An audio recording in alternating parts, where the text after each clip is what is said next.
En une minute. Alors, il y a deux modèles qui s'opposent et j'espère que vous l'avez vu ce soir. Il y a un modèle de croissance écologique et solidaire où on accompagne les entreprises, on n'oppose pas les entrepreneurs les uns entre les autres, où on accompagne les demandeurs d'emploi à se reconvertir vers les métiers qui recrutent. Et puis il y a un modèle de décroissance qui impose des normes, qui veut critériser et entraver la vie des entreprises et la compliquer un petit peu plus. Bétonisation. On s'est rendu compte pendant la crise que la santé, l'accès à la nature était une condition absolument essentielle, en particulier dans un département très dense et plus pauvre comme la Seine-Saint-Denis. C'est vraiment une question de santé. Aujourd'hui et demain, nous allons avoir plus de 30 degrés et un pic d'ozone. Eh bien, on n'est pas tous égaux par rapport à ça. Il y a les personnes qui, comme ici dans ce bureau, dans ce studio, c'est climatisé, et puis il y a tous les autres qui seront dans des appartements transformés en étuves. On a besoin d'îlots de fraîcheur.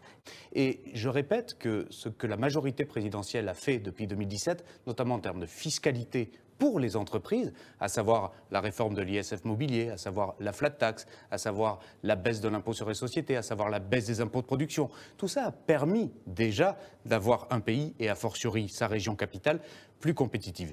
Comment on fait ? D'abord, moi j'aime bien cet axe numéro 3 du programme que nous a proposé le MEDEF, qui est de dire faire de la transition écologique une opportunité économique. Et j'ajouterais aussi une opportunité sociale et même une opportunité humaine. Il faut donner à voir le plaisir de vivre avec un air non pollué, de se réveiller le matin en entendant le chant des oiseaux. Dire quel est le poids de l'agriculture en Ile-de-France? C'est plus de 5 000 emplois et 20 000 emplois liés à l'agroalimentaire. Donc c'est très important l'agriculture en Ile-de-France, avec un énorme défaut, c'est qu'on exporte. On n'a pas d'autonomie alimentaire, sauf je crois sur une ou deux productions. On importe, vous voulez dire? On exporte ce qu'on produit en Ile-de-France. Ah, 80% à l'export. D'accord. On n'a pas d'autonomie alimentaire en Ile-de-France. C'est un problème. Alors qu'on a une industrie agroalimentaire. Il faut accompagner cette industrie vers sa transition écologique.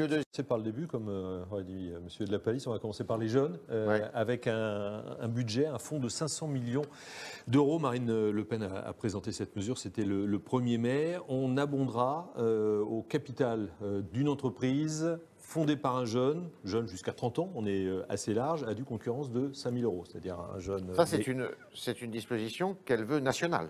Alors qu'elle veut nationale, mais qu'on mettra en œuvre évidemment, puisque les élections régionales, je ne vous apprends rien, ont lieu au mois de juin, on la mettra en œuvre au mois de septembre, et Marine Le Pen sera élue au mois de mai, on la rendra nationale.